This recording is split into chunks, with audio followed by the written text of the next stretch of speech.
Okay guys, जो हमारा next problem है वो है number of digits of a number. मतलब कि हमें एक नंबर में कितने डिजिट है वो निकालना है। मान लो आपने नंबर लिया है 1 2 8 7 5, तो इसका आंसर आ जाना चाहिए हमारे पास कितना, इसका आंसर आ जाना चाहिए 5। या फिर अभी एक छोटा नंबर ले लेते हैं पहले। सो अगर मैं नंबर ले रहा हूँ 321 नंबर लिया है हमने। सो इसका आंसर आ जाना चाहिए हमारे पास कितना, इसका आंसर आ जाना चाहिए S3।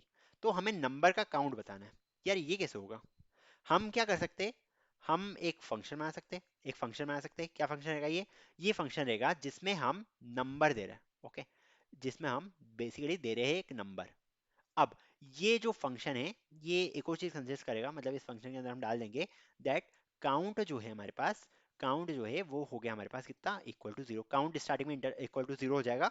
एंड हम क्या करेंगे, हम करेंगे इसके बाद मतलब काउंट स्टार्टिंग में जीरो है, अगर हमारा, अगर नंबर जो है, अगर हमारे पास कभी भी, ये बेस केस हो जाएगा, जो नंबर है ये कितना आ जाता है, नंबर अगर हमारे पास कभी भी जीरो आ रहा है तो हमें रिटर्न करना पड़ेगा, रिटर्न करेगा करना पड़ेगा काउंट। हम रिटर्न कर देंगे काउंट को। ओके, ठीक है, लॉजिक में ही बना रहा हूँ अभी आपके सामने ही। सो हम रिटर्न कर देंगे काउंट को। एंड इसके बाद हम क्या करेंगे, इसके बाद हम क्या करेंगे, इसके बाद हम करेंगे count plus plus, count plus plus, इस टाइप से हम कर देंगे। एंड आफ्टर दैट हम क्या करेंगे, अगर नंबर इक्वल टू जीरो हो गया तो हम रिटर्न कर देंगे काउंट को। बस बस ये करना है। एंड यहाँ पे हम वापस, क्योंकि हमें रिकर्शन यूज करना है, सो हमें यहाँ पे रिकर्सिव फंक्शन भी कॉल करना पड़ेगा, विच is basically something like this. ये हो जाएगा आपके पास, रिटर्न करना है हमें, रिटर्न करना है हमें num divided by 10, num divided by 10। चलो ठीक है, एक बार देख लेते हैं ये लॉजिक सही से वर्क कर रहा है या नहीं कर रहा है। सो मैंने क्या करा, मैंने एक नंबर लिया है which is basically equal to 321, ये नंबर लिया है। एफ ऑफ नम में क्या है ये नंबर, सो 321 यहाँ पे क्या है, काउंट की वैल्यू जीरो कर दी हमने, क्या N1 जीरो है, नहीं है, तो यहाँ पे जाएगा काउंट प्लस वन हो जाएगा, मतलब कि ये जीरो का हो जाएगा हमारे पास वन के इक्वल। ओके, ये जीरो का वन हो जाएगा हमारे पास, ये हमारे पास है CNT की वैल्यू। फिर हम रिटर्न कर रहे हैं नंबर बाय 10, मतलब कि हम अब कॉल कर रहे हैं 32 को। अब क्या होगा, ये वापस अंदर जाएगा, काउंट हो जाएगा हमारे पास प्लस वन, तो ये हो जाएगा 1 से 2, एंड ये नंबर हो जाएगा हमारे पास 3। अब वापस से हम स्टार्ट कर रहे हैं, सो काउंट जो है वो कितना हो जाएगा, काउंट हो जाएगा हमारे पास 3, एंड ये नंबर हो जाएगा 0। इस टाइप से वापस से स्टार्ट करेंगे तो हम बेस केस पे रीच कर चुके हैं, which is n is equal to zero. n is equal to zero is the base case, and हम उस केस पे रीच कर चुके हैं। मतलब अब क्या होने वाला है, अब ये होने वाला है, रिटर्न कर देगा काउंट को जो है हमारे पास 3। ओके, ये इस टाइप से वर्क कर रहा है। चलो यार, आई थिंक समझ में आ गया होगा। सो इसके लिए जल्दी से हम कोड लिख लेते हैं। सो कोड के लिए हम क्या करेंगे, हम एक इंट n वेरिएबल ले लेते हैं। So int n is equal to, ये कुछ नंबर ले लिया मैंने। एंड आफ्टर दैट मैं एक काम करता हूँ, काउंट नाउन फंक्शन फंक्शन बनाता हूँ। सो सिस आउट, यहाँ पे मैं कर देता हूँ digit count, C and count नाम रख देता हूँ इसका मैं, कुछ और वेरिएबल ले लेंगे, कोई बात नहीं। यहाँ पे मैं डाल देता हूँ n। एंड हमें क्या करना पड़ेगा, हमें एक इसका फंक्शन बनाना पड़ेगा। So function will be basically what, public static, then it will be int, and यहाँ पे आ जाएगा क्या आपके पास, काउंट। यहाँ पे हम डाल रहे हैं इंट n को। ओके, इस टाइप से फंक्शन लिख लोगे, यहाँ पे फिर लॉजिक लगाना है हमें। सो इंट सी एन टी लिया मैंने, इज इक्वल टू जीरो कर दिया मैंने यहाँ पे। एंड आफ्टर दैट मुझे क्या करना है, कंडीशन लगानी है बेस केस की, कि अगर हमारे पास n की वैल्यू कितनी हो गई, n की वैल्यू अगर हमारे पास आ गई जीरो, तो आप कर जाना रिटर्न, रिटर्न कर देना आप CNT को। ओके, अदरवाइज आप क्या करोगे, अदरवाइज आप CNT को प्लस प्लस कर दो, एंड साथ ही साथ फंक्शन को डिवाइड बाय 10 पे कॉल कर दो। तो यहाँ पे लिख दूंगा मैं काउंट n डिवाइडेड बाय 10, इस टाइप से कर दूंगा मैं कुछ। ठीक है, इसको रिटर्न कर दो ताकि रिटर्न स्टेटमेंट भी आ जाए, रिटर्न कर दो इसको, TURN। कुछ इस टाइप का कोड है, क्या लगता है चलना चाहिए क्या, चलना चाहिए, चलना तो चाहिए यार, चार फोर फोर आंसर आ जाना चाहिए हमारे पास। देखते क्या आ रहा है, चलो इसको रन कराया मैंने, and the answer that is coming is basically zero. ऐसा क्यों, ऐसा क्यों, क्या लगता है, क्या इसमें दिक्कत है, बताओ मुझे कमेंट सेक्शन में। चलो देख लेते हैं।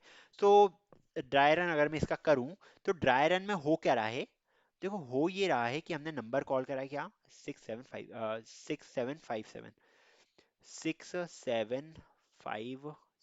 ये नंबर कॉल करा है हमने इसके लिए। अब इस नंबर के साथ क्या होगा, सबसे पहले ये काउंट के फंक्शन पे जाएगा। ओके, काउंट के फंक्शन पे जा रहा है ये, and after that CNT is equal to zero हो गया, CNT is equal to zero हो गया।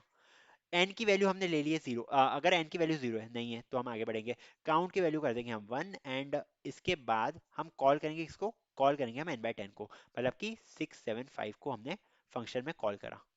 अब ये वापस ऊपर जाएगा, एंड यहां है दिक्कत, यहां है दिक्कत, काउंट की वैल्यू ये वापस से जीरो कर देगा। ओ, फिर हम क्या करें, ये काउंट की वैल्यू वापस से जीरो कर सकता है। So this is not the correct solution. देखो ड्राई रन में सब पता चल जाता है कि गड़बड़ कहाँ हो रही है। तो यार इसके लिए क्या कर सकते हैं, एक काम करेंगे हम, क्योंकि ये बार बार काउंट की वैल्यू को जीरो कर देगा जो हम नहीं चाहते, हम फंक्शन के अंदर ही अगर काउंट की वैल्यू दे दे तो, हम फंक्शन के अंदर ही काउंट की वैल्यू दे दे तो कैसा रहेगा, मतलब कि इस फंक्शन को हम अगर थोड़ा सा चेंज कर दे, इट विल बिकम, यहाँ पे आप काउंट एन के साथ जीरो भी डाल दो। जीरो क्या है, zero is basically the count, यहाँ पे आप लिख दो comma int C N T. चलो ठीक है, चलो अंदर तो डाल दिया आयुष, पर क्या करोगे, पहले तो इस स्टेटमेंट को रिमूव कर दो बिकॉज हमने काउंट ऊपर ले लिया है, इसकी जरूरत नहीं है। एंड हमें और क्या करना है, हमें और ये करना है कि यहाँ पे इसकी वैल्यू डालनी है, सी एन टी की वैल्यू अभी जीरो थी, तो एक काम कर सकते हैं ना, क्योंकि हम यहाँ पे डिवाइड करते जा रहे हैं, तो यार इसके आगे काउंट प्लस वन कर दो, सिंपल सा काम हो जाएगा, काउंट प्लस वन हमने कर दिया इसको इसके सामने, तो शायद तक ये सही चल जाए। एंड काउंट प्लस वन तो हम यहाँ पे इंक्रीमेंट कर रहे हैं, तो इस स्टेटमेंट की भी जरूरत नहीं है हमें, ओके, इसकी भी जरूरत नहीं है, शायद तक अब सही चल जाएगा, शायद तक अब सही चल जाएगा। आंसर क्या आना चाहिए, one two three four, four answer आना चाहिए हमारे पास, मैंने इसको रन करा and the answer that we are getting is basically four.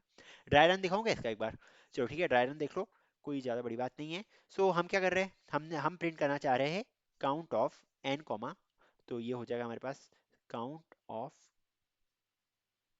क्या, 6757, 6757, ये काउंट आ गया, एंड साथ ही साथ हम इसके साथ जीरो पास कर रहे हैं, okay.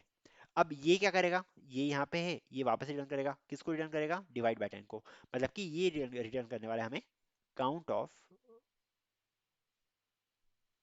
675 comma count plus one, तो ये आ जाएगा इधर वन। सिमिलरली ये रिटर्न करेगा किसको, ये रिटर्न करेगा count of 67 comma one, and similarly ये रिटर्न करेगा किसको, ऊपर लिख रहा हूँ बिकॉज मुझे पता है मेरी इमेज आती है नीचे। सो ये रिटर्न करेगा इसको C N T of six comma एक सेकेंड, ये 67,2 है, एंड 66,3 जो रिटर्न करेगा वापस से हमें क्या, ये रिटर्न कर देगा हमें C N T of 0,4, okay. And क्योंकि अब एन की वैल्यू को नोटिस करो, एन की वैल्यू क्योंकि जीरो हो चुकी है, ये रिटर्न कर देगा हमें क्या, ये हमें आंसर देगा as four, as simple as that. So इस टाइप से ये प्रोग्राम जो है वो वर्क कर रहा है। होप आपको समझ में आ गया होगा कि हम डिजिट्स कैसे निकाल सकते हैं रिकर्शन के थ्रू, ओके।